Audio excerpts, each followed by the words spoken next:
ओसवाल साहब, बड़ों का तो बात ढाई सदी का, पिताराम जी का, सबका पिता तुल्यों का आशीर्वाद था।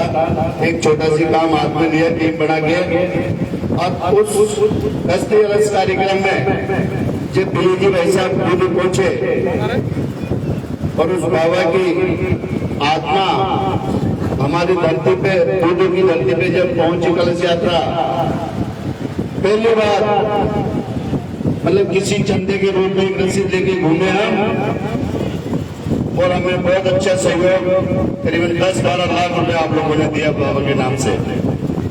एक जगह मुझे ऐसा भी लगा कि एक बाबा कह रहे थे कि यार दे दो कोई मंदिर में, जहाँ ठाकुर जी कोई गाड़ी है ना, रसीद अड्डे पे काट के आरक्षण लगे।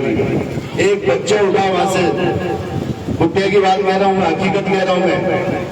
एक बच्चा उठा के, दादा ठाकुर जी ने मुझे नौकरी नहीं दी, मुझे नौकरी कर्नल बाबा की देन है, जो मैं नौकरी लगाऊं। ठाकुर जी की जगह होंगे, लेकिन मेरे ठाकुर जी तो असली कर्नल बाबा है। और वह उन्होंने 21,000 रुपए का डोनेशन दिया।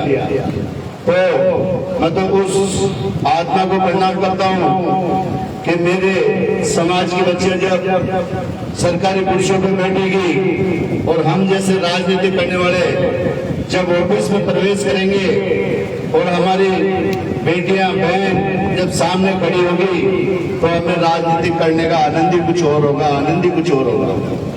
क्योंकि हम जिस काम के लिए जाएंगे, जिस विकास के लिए जाएंगे, हमें हमारी ही बहन बेटियां जब सामने कलेक्टर बन के बैठी हुई दिखेगी, तो पीछे कोई मना करने वाला नहीं है, विकास के कार्य होंगे। बाबा का दूसरा भी कहना था, वो सही था कि शिक्षा के साथ साथ राजनीति में आना जरूरी है। अभी जैसे वकील साहब ने कहा, मैं कोई पार्टी का वो नहीं हूँ, हमारी समाज को किसी भी पार्टी ज्यादा से ज्यादा टिकट दे, उसको कभी हराना नहीं, उसको जिताना। आप चाहे कांग्रेस दे, चाहे बीजेपी दे, चाहे हाथी दे, किसी से भी टिकट लेके आए समाज, कभी टांग मत खींचो, उसको विधानसभा में जिता के भेजो, ताकि हम छोटी मोटी जैसे सरपंच, पंचायत समिति सदस्य, प्रधान, उनका हमारे को लाभ मिल सके। और वो समाज की बात, प्रदेश की बात, विधानसभा की बात विधानसभा में उठा सके, ऐसे व्यक्तियों को आप ज्यादा से ज्यादा भाई साहब के नेतृत्व में, जैसे मैं इनको देखता रहता हूँ आए दिन सुबह से शाम तक समाज के लिए, इधर से उधर, कभी कहाँ ये भी बैठ सकते हैं आराम से, लेकिन ये तो खुले दिल से कहते हैं कि भाई मेरी समाज को चाहे किसी भी पार्टी टिकट दे, लेकिन ज्यादा से ज्यादा टिकट दे।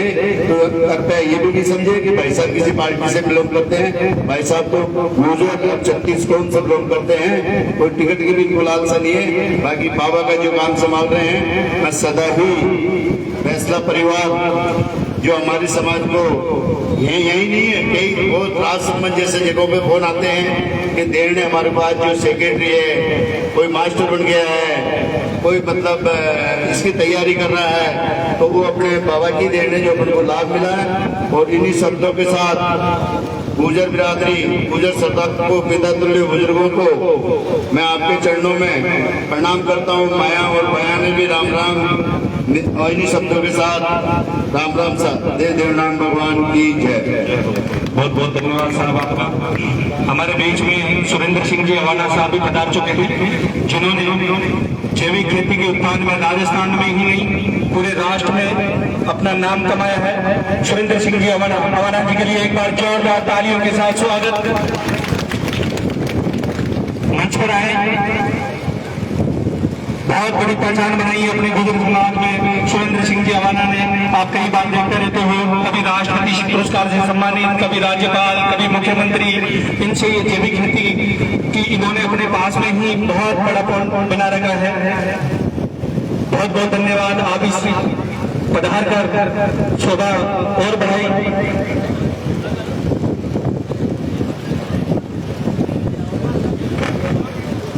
अब काफी देर से जो इंतजार थी, हमारे नौजवान विजय जी बेसला को सुनने के लिए तरस रही है जनता। तो मैं एक बार विजय जी बेसला के लिए जोरदार तालियों के साथ बजनी चाहिए और वो अपना उद्बोधन दें श्रीमान विजय जी बेसला।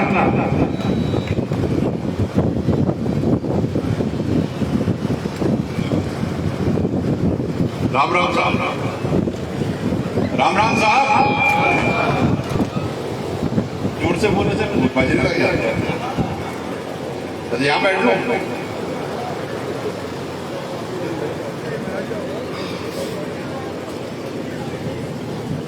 आप सबको मेरा प्रणाम। और महाराज को देखो भाई, मेरे हिसाब से तो सामाजिक संस्थाओं में और समाज की जाजम पे सब लोग बराबर होते हैं। इसलिए आपको भी राम राम और आपको भी राम राम, और इसमें सबके सबके बराबर। आज मैं करीब 1 साल हो गया था। 1 साल पहले भी यहाँ आए थे तो कुछ अलग ही माहौल करके गए थे। और मुझे खुशी है कि अरे लड़कियों इधर आओ, इधर आओ, यहाँ बैठो, इधर आओ। मेरे को किस बात की खुशी है मैं बताता हूँ। मुझे इस बात की खुशी है कि मेरे साथ 5 लड़कियां बैठी हैं और जब सब भाषण दे रहे थे तो मैं इनसे पूछ रहा था कि तुम करना क्या चाहती हो। 5 ही है ना? हाँ 4 है। तो चारों ने एक साथ क्या कहा पता है? हम आरएएस बनेंगे सर, हम आरएएस बनेंगे। ये एक ऐसी चीज है जो अमल की तरह है। जिस समाज में आगे बढ़ने की इच्छा एक बार लग गई, उस समाज को कोई नहीं रोक सकता।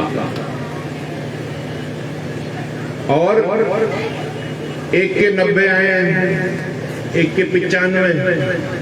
मतलब मैं तो कितना खुश हूं इस बात को देख करके कि आपकी लड़कियां आगे बढ़ रही हैं और खूब तरक्की कर रही हैं। मैं भी क्योंकि अपन घर में बैठे हैं तो घर की बात करूंगा। हाँ ये इससे मैंने पूछा था 90% आए ना। अब सुनो, 90% आए अपनी छोरी के। आराम से एडमिशन हो सकता है महारानी कॉलेज में। आरक्षण की वजह से इसको हॉस्टल भी मिल जाएगा। लेकिन हम भेज नहीं रहे, हम भेज नहीं रहे। ये बात मेरे को आपसे करनी है कि लाली तो होनहार है लेकिन परिवार बेड़ियां डाले बैठा है। तो चिड़िया उड़ेगी कैसे? चिड़िया उड़ेगी कैसे अगर हम रस्सी नहीं देंगे, हम सांकड़ नहीं खोलेंगे? तो हमारी बेटियां उड़ेंगी कैसे, कलेक्टर बनेंगी कैसे? वो तो फिर बिचून की कलेक्टर बनेंगी, राजस्थान की थोड़ी बनेंगी। तो बनाओ। तो इसका भाई था, क्या नाम था तेरे भाई का? हेमराज। हेमराज भग्या। हेमराज से कहना चाहता हूं कि तुम्हारी जो बहन है बहुत अच्छी है पढ़ाई में, इसको हरानी कॉलेज में डालो, हॉस्टल में डालो और उड़ने दो। कि राजनीति की बातें तो हम कर लेंगे, लेकिन पहले अपनी बेटी को तो आगे बढ़ा लें, अपना घर तो बढ़ा लें, दुनिया को तो बाद में बढ़ाएंगे, पहले अपने को बढ़ाएंगे। मैं इनको इसलिए यहाँ बिठा करके बात करना चाहता हूँ कि तुम भी देखो सब, और जो छोरे जो पढ़ते नहीं है वो भी देखें कि स्मार्टफोन वही दे सकता है और पढ़ाई ये दे सकती है। फोनों में घुसने वालों छोरो, रसिया गीत गाने वालों छोरो, गुटखा खाने वाले छोरे, अपनी जिंदगी ठीक करना शुरू कर लो। क्योंकि सबको तो चाहिए पढ़ी लिखी धर्म की बहू, और बेटियों को पढ़ाओगे नहीं तो पढ़ी लिखी बहू कहां से लाओगे? एक तो ये बात मुझे करनी है। बैठ। ये बात मेरे को आपसे करनी थी, मैंने करी। अगर कहीं पे कुछ चुभन हुई तो होनी चाहिए, आग लगनी चाहिए, आग लगेगी तभी तो मजा आएगा, आग लगनी चाहिए। और देखो अपने समाज में आज अपन यहाँ पे बैठे, एक लड़का आया जिसने एशिया कप 2023 में मेडल जीत के आया है। यहीं आ रहे हैं तो नाम कमा रहे हैं, पूरे दुनिया में नाम कमा रहे हैं भाई साहब, पूरी एशिया में अपने समाज के लोग, यहाँ के लोग नाम कमा रहे हैं। आपको बहुत बहुत शुभकामनाएं, बहुत बहुत शुभकामनाएं। हम लोगों ने एक कभी कभी क्या होता है ना साहब, कुछ चीज जब शुरू होती है तो उसमें धक्का लगता है। जब अपन गाड़ी को धक्का देते हैं, जब स्टार्ट नहीं होती, न्यूट्रल गियर में जब शुरू लगाते हैं तो बहुत पसीने लगते हैं, लेकिन एक बार चल जाती है ना फिर हल्का हल्का देना पड़ता है। हमने खूब धक्का दिया 20 साल, हम एक जगह आ गए हैं, हमें थोड़ा सा लगातार करते रहना पड़ेगा। एक दूसरे के से झगड़े नहीं करने, समाज एक जाजम पर एक साथ बैठेगा, कहीं कोई दरार नहीं आनी चाहिए। बात मेरी गांठ बांध लेना था, दरार आते से ही लोग उसमें पानी भर देंगे और समाज की नींव खराब हो जाएगी। अगर कहीं दरार आए, किसी को दिखे कि दरार आने लगी है तो भैया पहले ही पोत लेना। मैं नहीं आ सकता हर एक दरार को रोकने के लिए, हमको हर आदमी को अपने अपने घर में इस दरार को रोकना है। अभी मैं बात कर रहा था प्रेम जी से, बाकी सब लोगों से, बुजुर्गों से, सम्मान्य लोगों से, वो कह रहे हैं कि यहाँ पे सब कुछ तो बहुत बढ़िया लेकिन खर्चा बहुत करते हैं, और खर्चा करते हैं तो कर्ज बहुत होता है। ऐसा ही है, कर्ज की दिक्कत है, दौड़ी कंगाली की दिक्कत है, तो क्यों कर रहे हो कर्ज भाई? क्या करेगा आप कर्ज करो। अगर कर्ज बच्चों को पढ़ाने के लिए करो तो मेरे को समझ में आती है बात, लेकिन अगर सारी दुनिया को नुक्ताओं में जिमाने के लिए कर रहे हो तो भाई साहब कर क्या रहे हो? क्या कर रहे हो?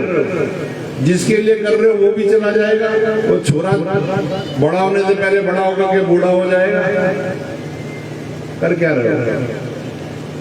ये सब मत करो दादा, हाथ जोड़ो, हाथ जोड़ो, क्योंकि कर्जान पे आपको कुछ नहीं हो रहा, माल तो साहूकार कमा रहा है महाराज। मर कौन रहा है? आप। सूद ब्याज कौन कमा रहा है? साहूकार। तकादे पे आएगा और आपके परिवार को झेलना पड़ेगा। आप तो खेत में होगे और उस साहूकार को सुनने के लिए कौन खड़ा होगा? आपकी वाइफ, आपकी बेटी। वो उसको 4 गाड़ियां सुना के चला जाएगा और वो कुछ कह भी नहीं पाएगी, कर्ज में डूबी हुई।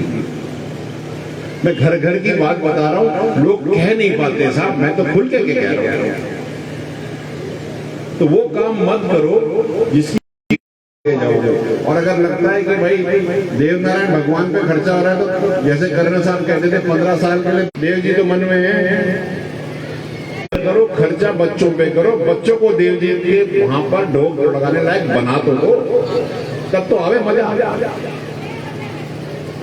मेरी बात उसको ढंग से समझ में आ रही होगी जिसके ऊपर लाख 2 लाख रुपए का कर्जा होगा और आज वो सोच रहा होगा कि कब यहां से जाऊं और कब खेती करूं और कब मुद्दे को पूरा करूंगा।